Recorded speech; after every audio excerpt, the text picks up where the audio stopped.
psychotherapist in California. I specialize in working with people with anxiety and depression, primarily women of color, and also athletes and women in the medical field. And I'm just very excited to be here with Sharmishtha today. Me too. Hello, Margaret.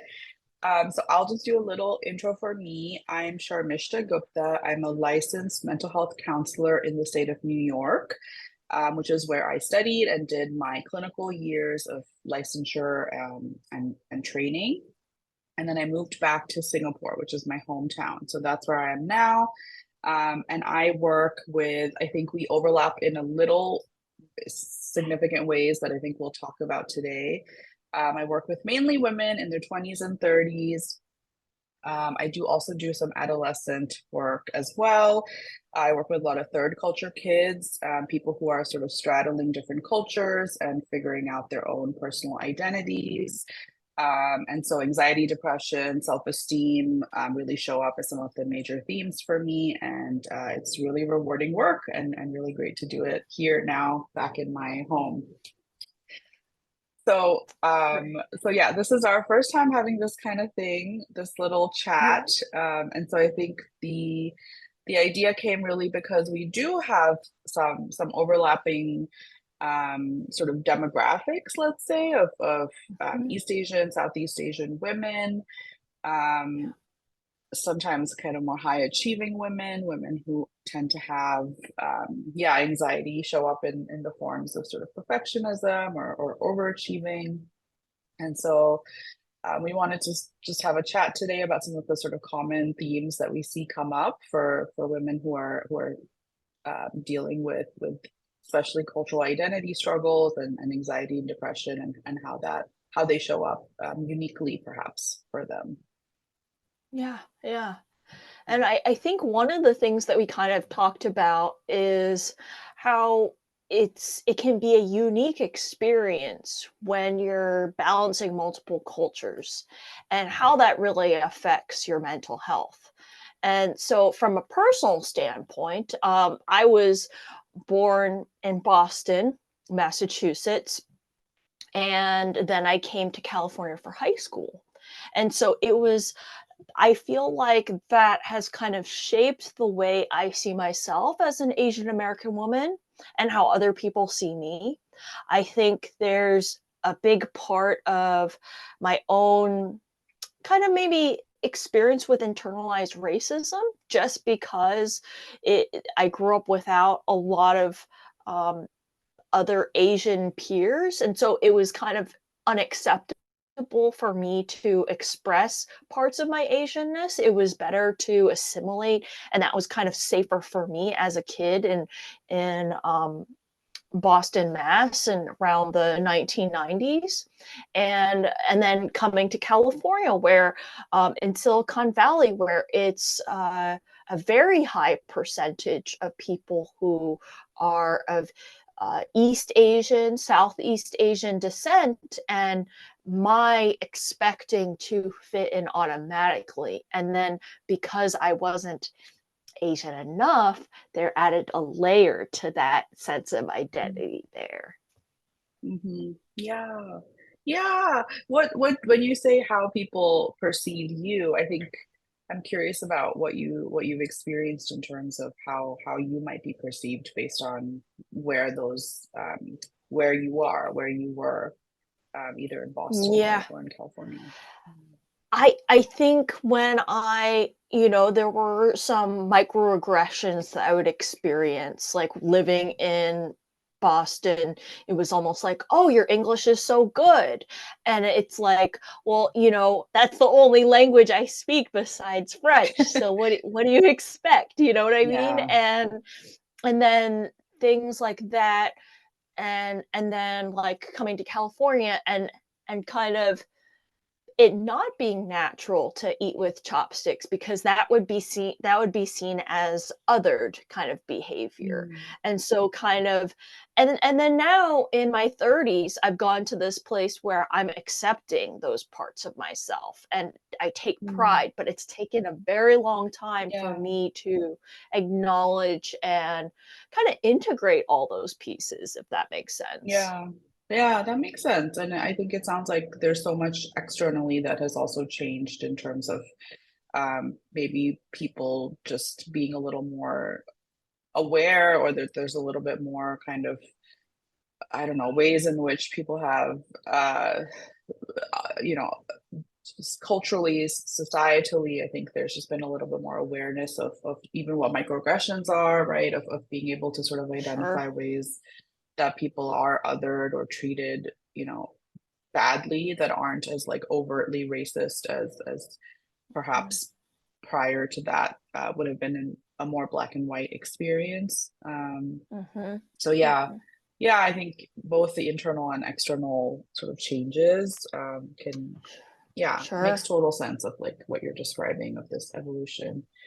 Yeah, Mhm. I guess, yeah, I think when we had touched base to sort of talk about this, I think you brought up some of these things that I still feel like I'm processing in terms of my own identity.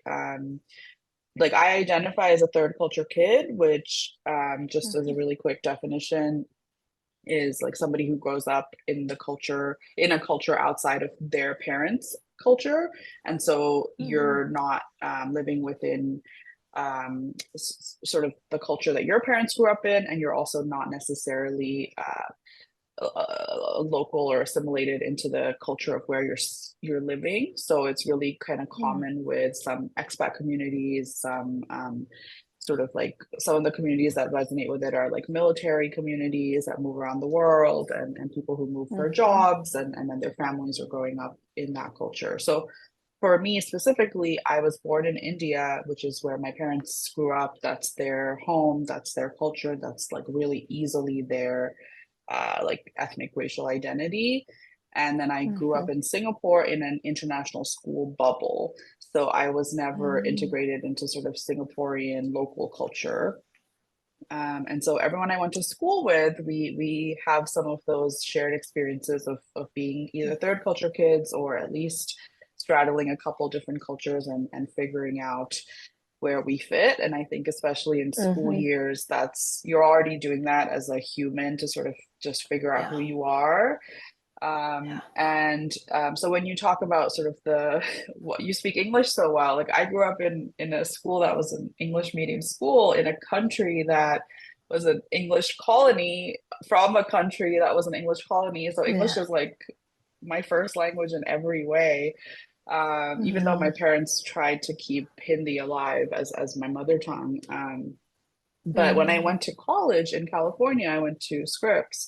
That was I would get that people I would be like, I'm from Singapore, and people would be like, oh, you speak English so well, and I would be really confused. I was like, Yeah. thanks. Like I was just very confused Yeah. by it. I was like, you're being nice, you have a nice tone, but it's very Yeah. confusing. Yeah. Yeah. And like, of course, college was um, a large part of really getting some more vocabulary and sort of frameworks to understand kind of Mhm. what a microaggression was, to sort of just take a little bit more effort to sort of define my identity, and who I Mhm. am, right? So even saying I'm from Singapore, um, people in Singapore would I would say I'm from India, right? Like mostly that would be where I'm from when I'm here as a child. Mm. And now, fast forward like another decade, I have a pretty strong connection to the US. I spent 10 years there. Yeah. It was sort of my entire adulthood until I moved back here. So really, really, my closest communities are there. My accent is very American, which it always was a sort of international school accent even before the US, Yeah. but I think it's become even more American since. Yeah. And so I get comments here. I had someone I have been going to do my like facials for me for like two plus years. And so she made a comment that like every time I speak, I sound like she's watching Netflix, which is like her way of saying American, right? Like she's like deeming my presentation very American. And so that's Mhm. a little, that's another piece that I'm like, I do present perhaps as with my accent as more American. And yeah, it's like it's another Mhm. piece of my identity. But again, if we want to be technical, right, we come back to sort of ultimately I'm a brown woman, I'm South Asian. I live here in Singapore where I grew up. That's what I know. I think Yeah. in New York especially, it was like it was okay to just be a little, people I experienced like less assumptions about where I was from or who what my identity was than at least in SoCal liberal arts college little Yeah. bubble Yeah. there. But anyway, so long story short, I think Yeah. yeah, I'm still also figuring out kind of how to even integrate right all of these different parts of Mhm. me that are influenced by different cultures and also just different stages of life. And Yes. so Yes. yeah, it's a lot. It's complicated. It is. It really is. And kind of like the comment that you get from the person who does your facials, like how does that affect you? And you growing up or spending time in one place or another can't really capture your identity. It's so much more complex than that. It's at the end of the day, it's that person's own journey to Yeah, figure that yeah, out. yeah, for sure. Yeah. I think, yeah, a lot of people can relate to having moved or lived in a couple different places, or that even as you're describing within the US, that the coasts have been such a different experience. Yeah. And so, yeah, I think it can be different for different people. And what it comes down to is just, I don't know, having space to really sit with your own identity and with what that Mhm. means. And it's really Mhm. interesting to get to hear other people's experiences with sort of figuring out their Yeah. journeys in life, right? In this therapy world, like Totally. we're, we're witness to in so many ways, but I think just Yeah. to think about identity and how people think about themselves based on some of these Mhm. experiences. Mhm. Mhm. Yeah. I was also kind of thinking about how both of us, because, especially you've had a number of different places and a number of different cultures that you've exposed to and probably internalized. And I'm wondering, like, what your experience is with um, interdependence and independence and Mhm. collectivism and individualism. Like, for me, I see collectivism as a person who's defined by other people in a group, where I see individualism as you are uniquely defined by your own identity, not impacted by other people. What's your experience in terms of, personally or with clients? Yeah. Yeah. I think that's such an important topic. I think that, I think that initially especially from sort of just like a anthro history point of view, had always sort of seen it very black and white. Like these are the cultures and countries that are more collectivistic in nature. These are like, this is the East, this is the West, right? The West is more individualistic. These are these Western values that Mhm. sometimes come in and clash with Eastern values. And I think that I'm really finding, especially as I work with clients who are straddling kind of multiple cultures, and I think living in a country that is Asian, is very Asian, but Mhm. that there are these sort of influences that come from being a pretty multicultural, sort of globalized city. Yeah. Um, so yeah, I think there's just more nuance, I guess. I think each person can Mhm. have some maybe influences from family and from sort of deeply ingrained cultural identity and culture around them. Mhm. that are perhaps more community oriented or based on other people's expectations of you, right? So you're living based Mhm. on how you're supposed to be. But then I Yeah. think there is a lot more, yeah, there's just been more individualism born in sort of maybe the last few generations, Mhm. where Mhm. there's space to maybe challenge some of the sort of ways in which things, the status quo, right? And maybe Mhm. try to figure out how you fit into it rather than just fitting in or trying to fit in without question. Does that make sense? Yeah, I think that's kind of what I see sometimes, like with my clients. Just for FYI, I might mention this from time to time, but when I talk about my clients, I'm going to be very careful about revealing details and sticking to generalizations and observations. And what I've kind of noticed is that sometimes it seems to be about um, there are gender role obligations or Mm, expectations mm, tied to gender. So maybe if there is uh, a female that is more likely to take care of an ailing parent, and it's kind of on the female to take that on. I've also seen men kind of use their education as a way to give back to their family, mm, as mm, it might be kind of ingrained to give back some of the finances they've made, as a way right. of expressing gratitude for the family, even if the family can afford or can't afford that, you know? Right.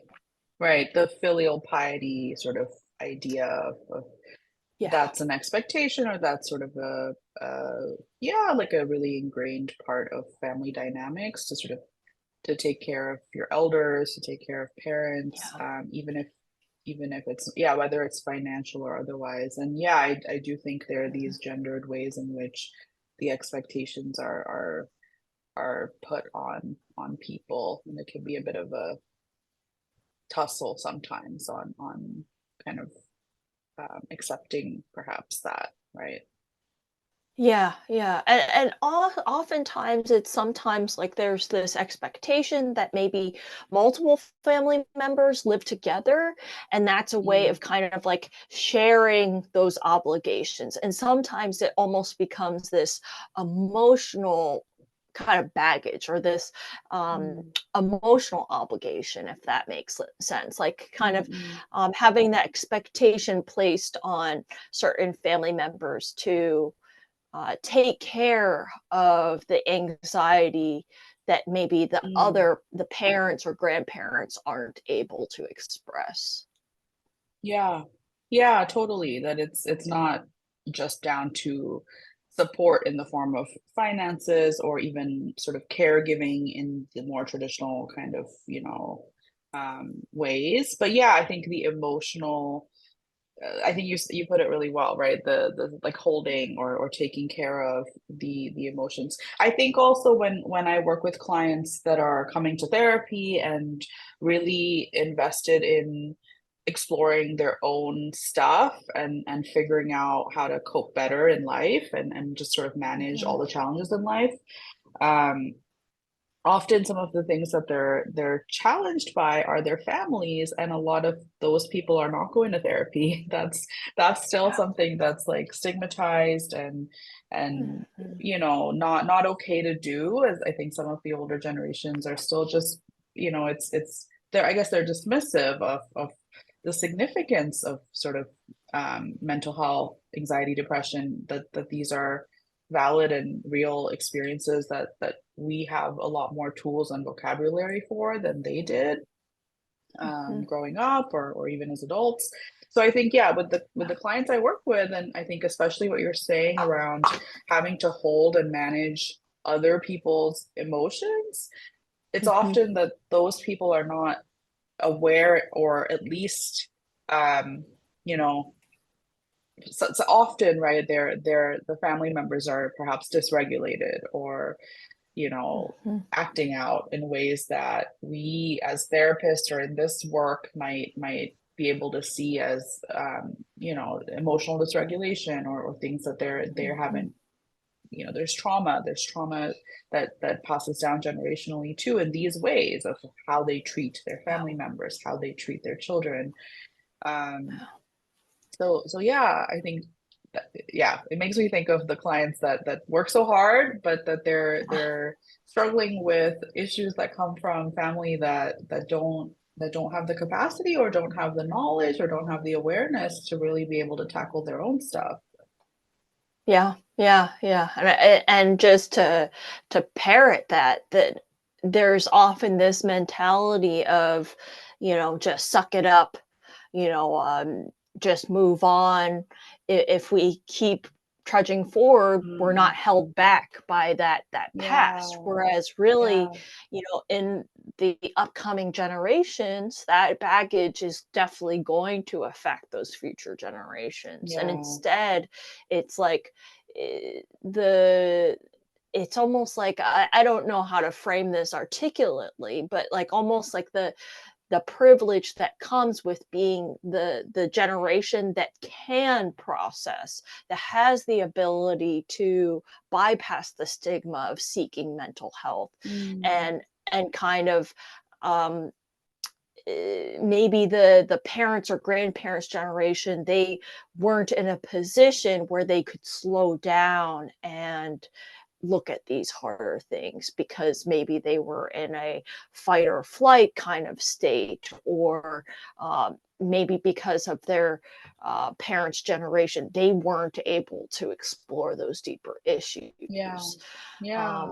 so I think it's something that very much affects, both our clientele, and I very much enjoy talking about this subject. Yeah. Yeah, for sure. For sure. I Yeah. guess a thought that popped into my head as you were talking was around boundaries, because I think that that's Mm. like a really big topic, word, like sort of almost trendy at the moment to be sort of talking about boundaries. That I, it comes up for me with clients where they're navigating these sort of challenges with family, and they want to set boundaries, right? Or try to sort of change things within their families. And I think for me, I really found that boundaries, or boundary setting, boundary exploration, is like step two. Step one is so much more around like the client's internal um, acceptance, or sort of Yeah. digesting, right, of what the Yeah. limitations are, of what, I don't know, being able to sort of help support someone to sort of validate what their struggles are, and then also maybe move towards some acceptance of limitations of what their parents or grandparents or other family were able to do, right? That Yeah. there's Yeah. validity that they were harmed, and also then there's space to look at, well, your parents were limited in these ways, right, based on what you had just said, of Mhm. like less access, less openness or opportunity, Mhm. that Mhm. for their own reasons they were limited. And so I think that that's an important step before the sort of trying to change some of the things that are not Yeah. working, right? Yeah. Yeah. I think that's a really good point. Like there's this you have to start with the individual first before you can start setting these boundaries, because it's like oftentimes I think about how this is, like you mentioned before, how it's very much like an emotion regulation kind of based problem. And it's really about, okay, what are my needs first? What are my wants? What are my feelings? And kind of having some definitions, labeling around that, and then Yeah, being able to, and then pick up the tools to be able to take care of yourself. And then finally, you can start setting boundaries. And it might be, like you're saying, it's such a um such a catchy phrase at this point, and it's so it's such a big bucket to fill, you know. Mm. It means so many things, and there's so Yeah. many ways to go about it too. Yeah, yeah, yeah, for sure. It's its own topic, perhaps our next webinar or podcast or whatever this is on boundaries. But yeah, just to continue also on what you were just saying, I think sort of helping someone figure out their own individual process of the needs and their wants and what is going on for them internally, and then being able to ask for it, being able to express it. I think that's Yeah, something a lot of people struggle with, especially in Asian contexts with Asian yeah, upbringings, that to actually ask for your needs, to express what you feel is not yeah, something that was taught very easily to us, right? It's yeah, something you learn, and I think it can be learned in a therapeutic space, um, ideally with that safety of being able to really just learn for yourself first, and then really then be able to share it with people, whether family mm, or otherwise, like all relationships in your life. yeah, um, yeah, it's such a it's an important and difficult skill, I think, to being to be able to express what you need, right? Like it's yeah, but it's so yeah, important. It's like so yeah, so sort of building blocks of healthy, relationships, but it's a lot. It's a lot to learn, and it's I think particularly challenging in an Asian context. yeah, yeah. And just kind of to piggy off that, I think a lot of times it's like there's a lot of invalidation that maybe our clients have experienced, like um, their parents saying, "Oh, you know, that's not a big deal, whatever you experienced." And then us Right. being able to create that safety where they can finally get to this point where they can acknowledge themselves, hey, that was a really tough situation and that didn't feel good. That hurt my feelings, and kind of being able to sit with it.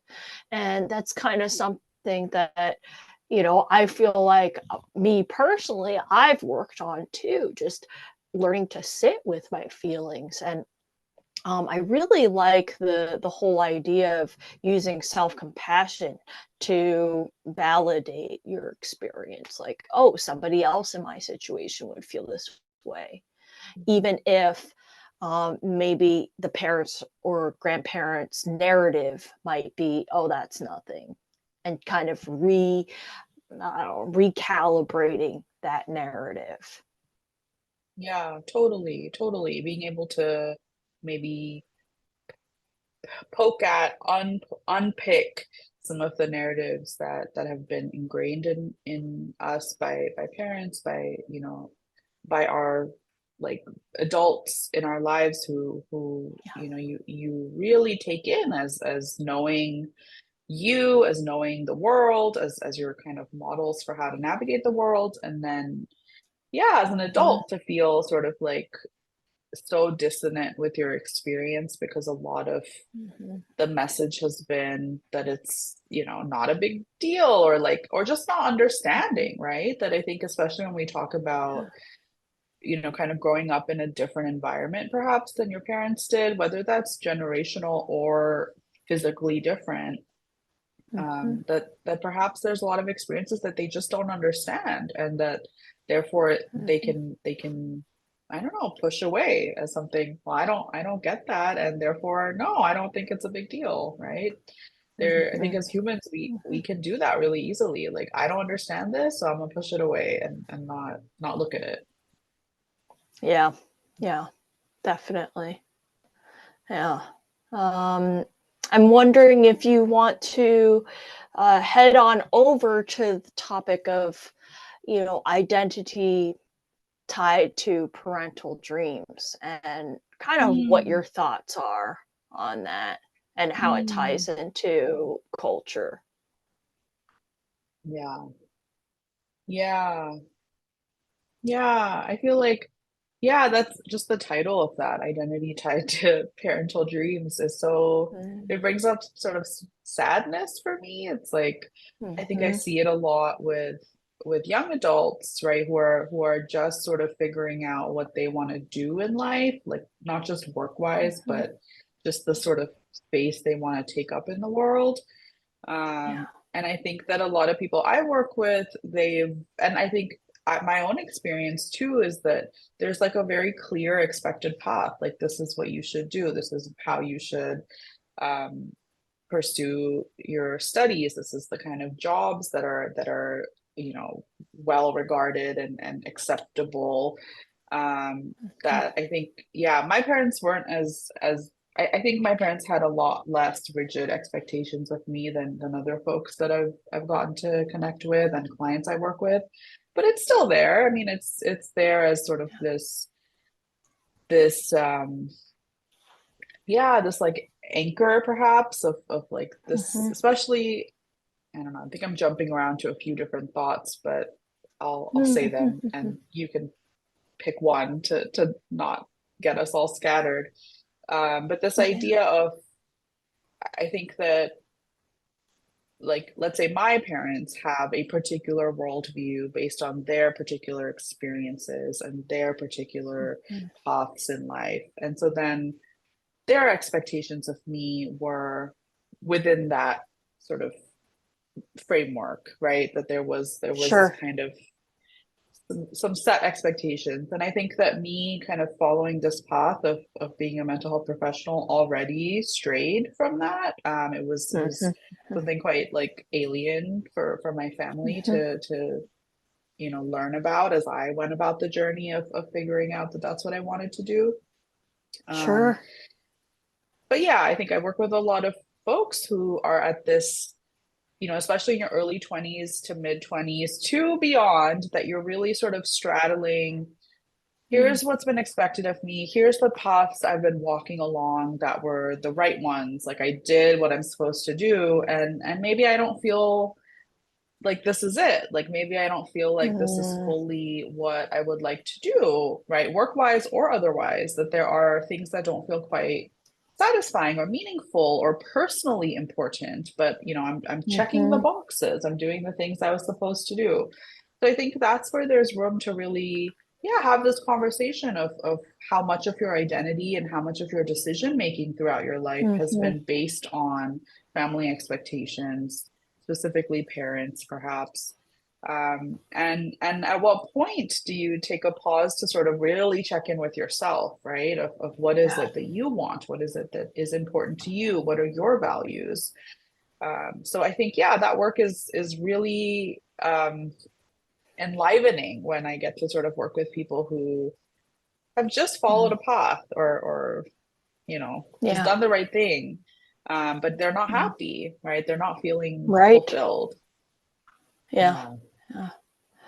Yeah, I can very much see that in some of my clients. I think there's this sense of, for some of them, it's like the they feel obligated to take on this career because it's more stable. And if they don't, they'll be met with a lot of questioning and anxiety.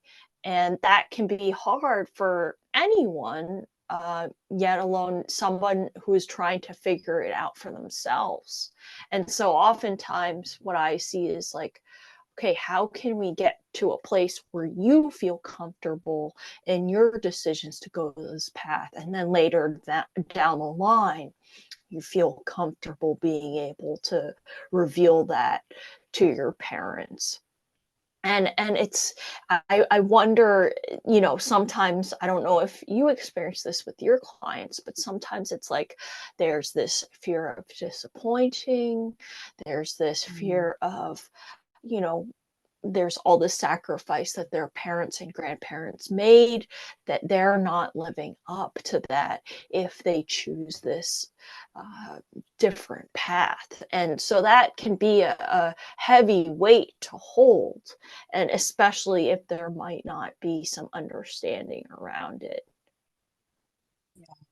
Right. If the expectations continue to be, maybe valuing the stability or the money or things that are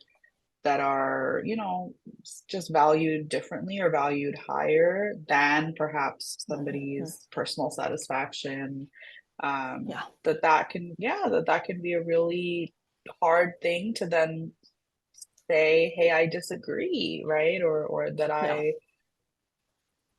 I value my personal mental health or my personal sense of satisfaction from the work I do over the things that perhaps, like a reputable type of career or like a well-regarded, esteemed sort of area of work, that to sort of challenge that can be so hard, right? Especially when your closest people are saying one thing, like family.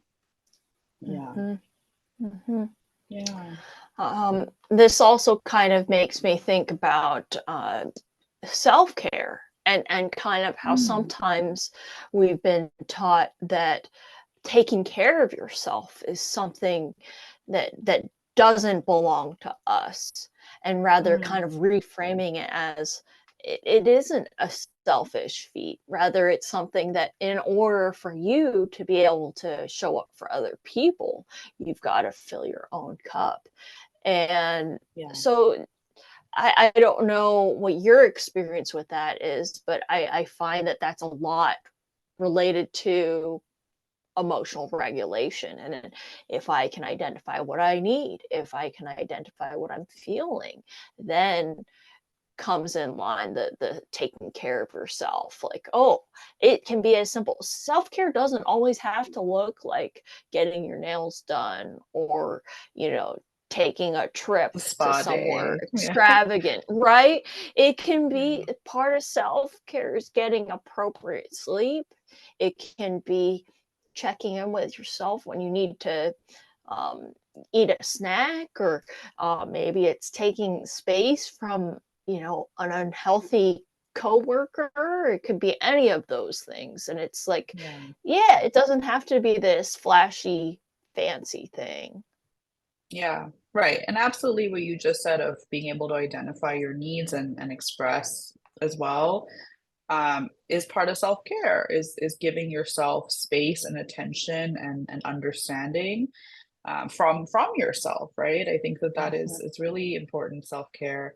And yeah, that the idea of it being selfish, I like to sort of poke at the idea because yeah, I think you're absolutely right that reframing it to be that it's in the service of everybody else in your life, everyone that you're wanting to help and support and be a part of their uplifting, that to take care of yourself Mhm. means to take care of everyone. I fully, encourage that as a framework too.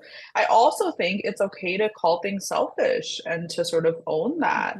Like if it is Mhm. selfish to prioritize yourself or to fill your own cup, even if it's for the purpose of helping someone else, I think that's okay, right? I mean, it's Yeah. again, it's like sort of values based of like Yeah. how horrible a thing it is to be selfish is sort of culturally Yeah. defined and sort of different for different people. I Yeah. personally am very pro being selfish, like especially in a world Yeah. or in a culture where it's been really hard to prioritize yourself, right? It's been really hard to sort of Yeah. just like allow yourself to be the center. Yeah. So if there's any inclination to do that, for especially when I see clients sort of like okay with the idea of, you know, like sort of conceptually okay with the idea of being the center or prioritizing Mhm. themselves, then I'm like super encouraging, like let's just embrace being selfish. Like let's Yeah. allow that word. Let's make it not such a bad word.